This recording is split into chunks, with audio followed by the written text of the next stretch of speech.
did Argent come about? You obviously knew Russ before. Oh, well, Russell and I had been in the roulettes and still were. And we'd gone off to France with a chanteur, Richard Anthony, who was huge in France. Yes, I know, yeah. And he'd had hit records like J'entends siffler le train. What he did, which was, if you miss it was 500 miles. So he would take these songs that had been huge in other countries and write the most inane lyrics to them and get 50% of them, and would be very successful with them because the songs were the songs. The lyrics weren't quite so important. And he had done a version of Concrete and Clay, and we all were on a TV program called A Tale of Two Rivers, and this was about, contrasted the Seine and the Thames. So all the French people on it had to sing English songs and vice versa.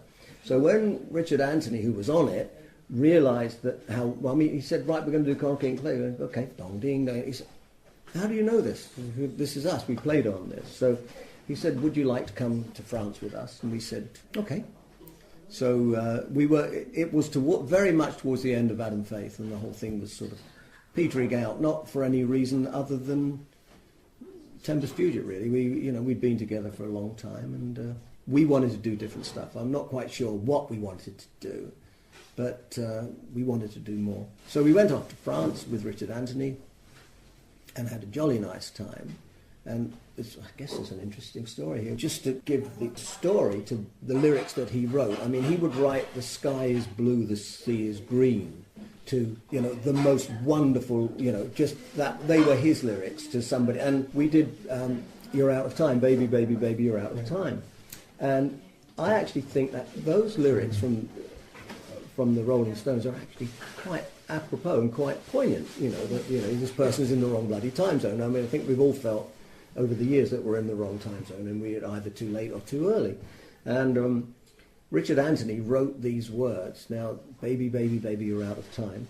He wrote, baby, baby, baby, je pense à toi, which means I think of you. And it went on from there through the sky is blue, the sea is green. But he made a bloody fortune. And he always used to boast about how in France you could claim everything back against tax. He had an aeroplane which we flew in every day. So he could claim the tyres on his aeroplane, he could the aviation fuel, everything could be claimed back. Unfortunately, he went to jail for tax evasion. So he was wrong. And the next time I saw him, when he came out of jail, from having been quite a slim guy, although mostly due to slimming pills, which made him sweat a lot, he was now like Demis Roussos. He had the caftan, and it seems like when you get to that Demis Roussos thing, you've got to have a beard, you've got to have long hair, and you've got to have a caftan. So anyway, that's what he had. And interestingly enough, I tried to be his friend on Facebook. I thought, let's just get in touch with him after 50 years. He didn't come back to me. Oh, what a bummer.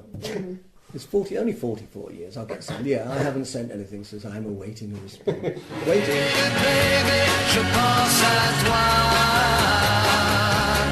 Tu sais, baby, baby, baby, je pense à toi. Et j'apprends l'anglais, car tu sais, je suis sûr qu'un beau jour on va se retrouver. Oh, baby, baby, baby, je pense à toi. So that was, then we came back, and for some reason, this is Russell and I, we decided to join Unit 4+2. I have no idea why, but we'd made all of the records with them. We'd done every single record that they'd done after Concrete and Clay, and it sort of seemed like a good idea, and it was hilarious. I mean, they were a very interesting band. They would play knuckles in the van on the way to the gig, and so by the time you got to the gig, they would have bloody knuckles and wouldn't be able to hold their guitars. But that's what they did.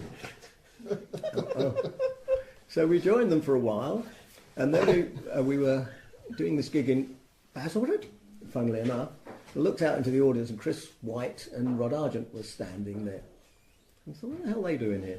And so we went over. Rod said that they were putting a band together, and were we interested? So we went to listen to the songs, which were absolutely wonderful and poignant. And of course we're at the we're at the beginning of what's now called prog rock, for want of a better title, and we never had any idea. Prog rock, what does that mean? There was never any prog rock until 20 years after it began, and journalists had to think of a name for it, and they called it prog rock. If it was anything in our days, it was progressive rock. And interestingly, at the Victoria Park gig, we were on the prog rock stage. I mean, it's just such a naff name. We were just making music, and what we wanted to do was see how far we could push our parameters, really, how far the envelope could go, and how many weird time bars we could get into every song, and we did. But wasn't that just leading on to what prog rock? It was, but it was great. It was great training for Ray, because Ray would chuck in a 9/4 bar, and you'd think, okay, it's a 9/4 bar, and he'd even because if Ray couldn't get a word in, he would just put and add to that bar. So a 4/4 bar would become a 5/4 bar, so that word could get in. So, okay, Ray, yeah, we can do that. And so Jim and I were really good at that.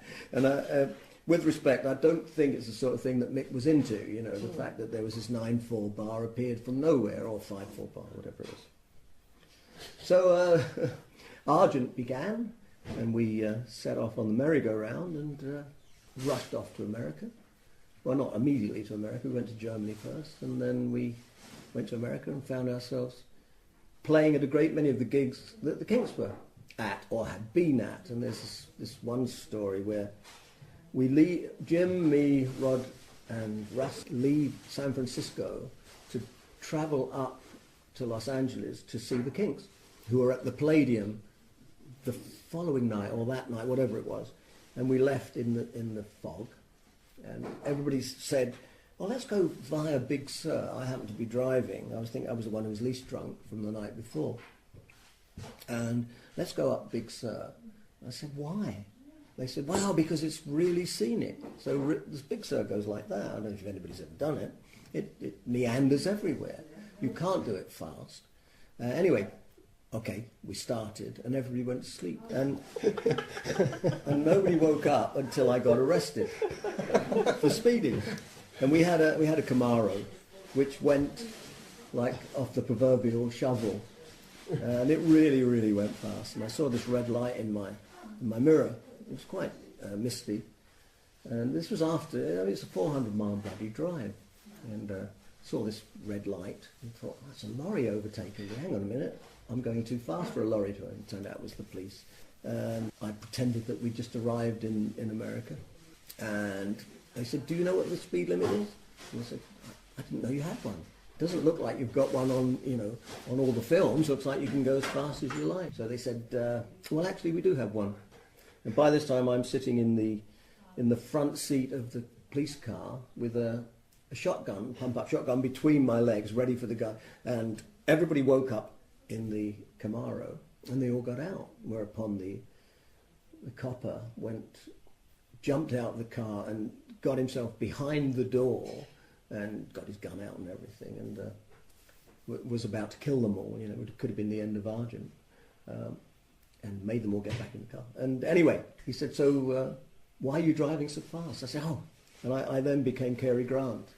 I said, oh, we're an English band. We haven't been here very long. We're going to see our friends, the Kinks, up in Los Angeles. We're really looking forward to it, actually. So I went into this whole thing. It meant nothing. The guy didn't care what I was saying.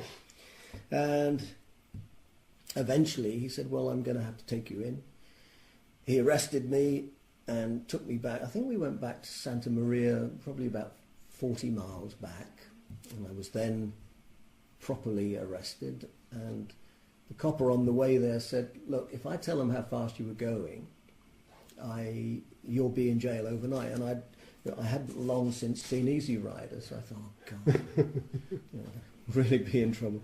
So eventually he said, so I won't tell him you were doing 120.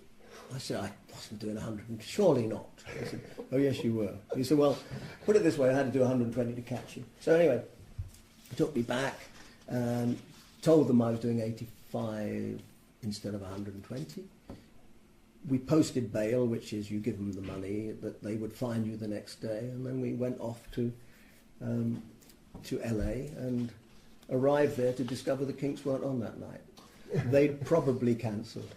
Anyway, the next time we saw the Kinks, Hold Your Head Up was number one, and we supported them in Cincinnati, and it was Nobby's, I think it was Nobby's 30th birthday, and we're all quite excited to see our pals the Kinks, and it was the days of the two runways. You know, they had two runways, one for Ray and one for Dave, that went out into the audience. I'm not sure I should tell you what they were called. They were called ego ramps. And so we're standing on the side of the stage, and do you think you can use that? Oh, what do I care? We What do do care. I Public care? should be damned. Yeah. So we're standing on the side of the stage, and one or other of the band decided they didn't want us to be there, and so Jonesy came over and moved us away. And the next time we saw him, we were in Nobby's room celebrating his 30th birthday.